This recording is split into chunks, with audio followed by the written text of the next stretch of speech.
کسی کا دل مت دکھاؤ، کیونکہ معافی مانگنے کے باوجود بھی اسے دکھ ضرور رہے گا، بس وہی دکھ تمہارے قریب کبھی بھی سکھ نہیں آنے دے گا۔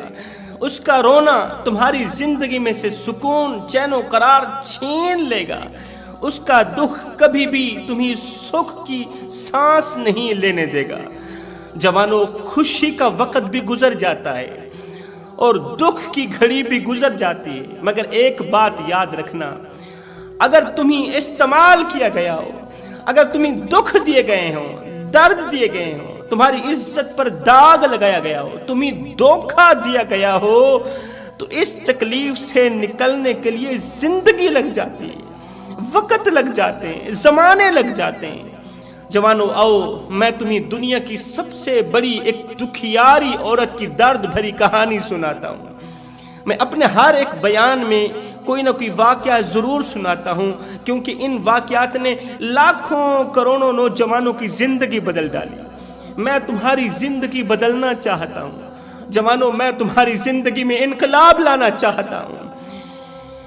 دنیا کی سب سے بڑی غریب اور مظلومہ عورت کی کہانی یہ ہے کہ اس کے دونوں ہاتھ کاٹ دیے گئے، اسے کنویں کے اندر پھینک دیا گیا، اس کا 9 ماہ کا شہزادہ، 9 ماہ کا بیٹا سمندر میں گر گیا، پانی میں ڈوب گیا، غرق ہو گیا۔ مجھے بتاؤ وہ کتنی بڑی دکھیاری عورت ہوگی، کتنی بڑی مظلومہ ہوگی کہ اس کے دونوں ہاتھ بھی کاٹ دیے گئے۔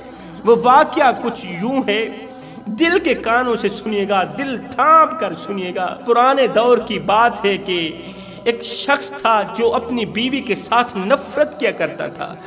وہ اپنی بیوی کو جتی کی مانند سمجھتا تھا۔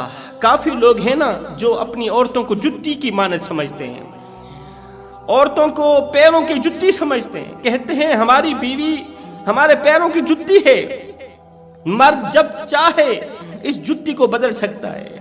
میں نے کہا عورت مرد کے پیروں کی جتی ہو سکتی ہے ہر اس شخص کے لیے جو خود کو پاؤں کی مانند سمجھتا ہے۔ سنو، یہی عورت تاج کی مانند بھی ہو سکتی ہے، مگر ہر اس شخص کے لیے جو خود کو بادشاہ کی مانند سمجھتا ہے۔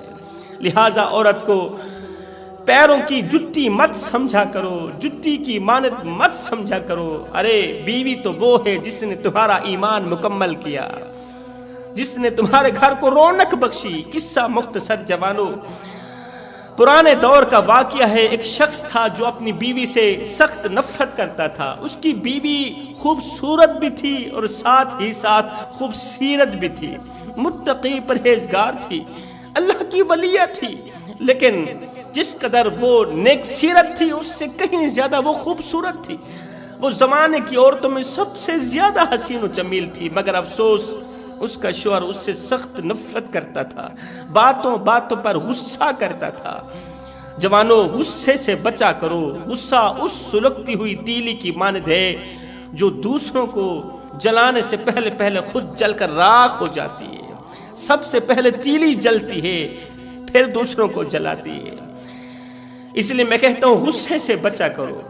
ایک دن اس نادان شوہر کو اس طرح کا غصہ آیا کہ غصے کی آگ میں جل کر غصے نے اس کی آنکھوں پر پٹی باندھ دی کہ یہ تو وہی عورت ہے جس نے تیرا ایمان مکمل کیا، یہ وہی بیوی ہے جس نے تیرے گھر کو رونق بخشی، تیرے گھر کو جنت کا ٹکڑا بنایا۔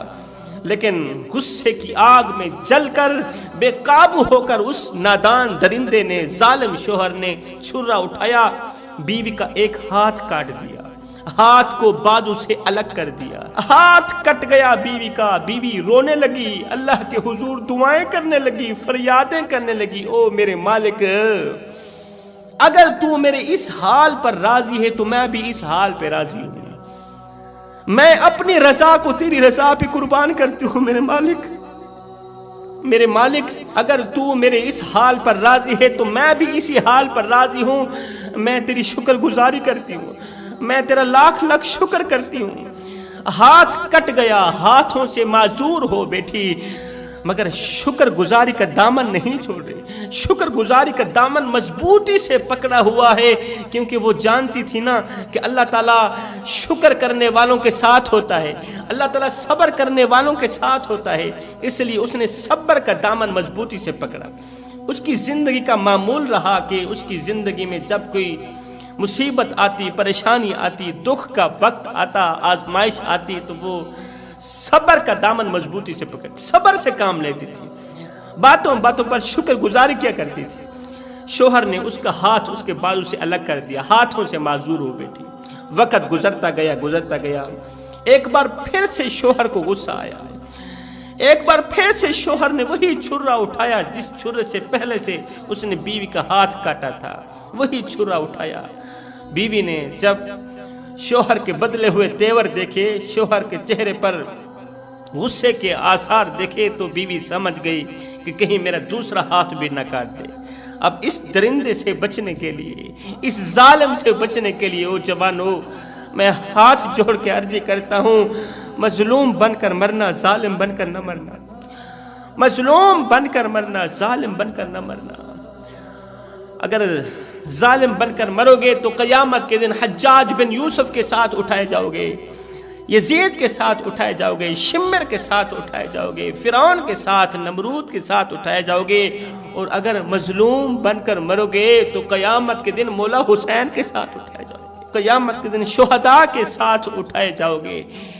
اس درندے نے ایک بار پھر سے غصے کی آگ میں جل کر چھرا اٹھایا، بیوی کے پیچھے بھاگا۔ رات کا دوسرا پہر ہے، رات کا دوسرا پہر ہے، چرند پرند انسان حیوان سب سوئے ہوئے ہیں، ایک دکھوں کی ماری عورت ہے جو رات کے دوسرے پہر بھی شوہر کے خوف سے ڈر کر سہمی ہوئی، اپنی جان بچاتے ہوئے، اپنی جان کی خود حفاظت کرتے ہوئے، شوہر کے شر سے بچنے کے لیے، شوہر کے ہاتھ میں چھرا ہے، بیوی اٹھی گھر سے باہر نکلی، دوڑ لگا دی بیوی نے۔ رات کا دوسرا پہر ہے، بیوی دوڑتی چلی جا رہی، شوہر پیچھے ہے، ظالم پیچھے ہے، مظلومہ آگے ہے، دوڑتی چلی جا رہی۔ اللہ کا کرنا ایسا ہوا، جس راستے پر اس نے دوڑ لگائی ہوئی تھی نا، اسی راستے کے عین اوپر کنواں تھا، یہ راستہ سیدھا کنویں کے اوپر جاتا تھا۔ اللہ کا کرنا ایسا ہوا کہ ظالم پیچھے ہے، مظلومہ بیوی آگے ہے، بھاگتے بھاگتے جیسے ہی کنویں کے بالکل قریب گئی، اس کا پاؤں پھسلا، پاؤں کے پھسل سے ہی کنویں کے اندر گر گئی۔ رات کا دوسرا پہر ہے، بیوی کنویں کے اندر گر گئی ہے۔ یہ ظالم شوہر بھاگتا ہوا جب کنویں کے سر پر آیا، اسے پتہ چلا کہ کم بخت بیوی کنویں کے اندر گر گئی ہے۔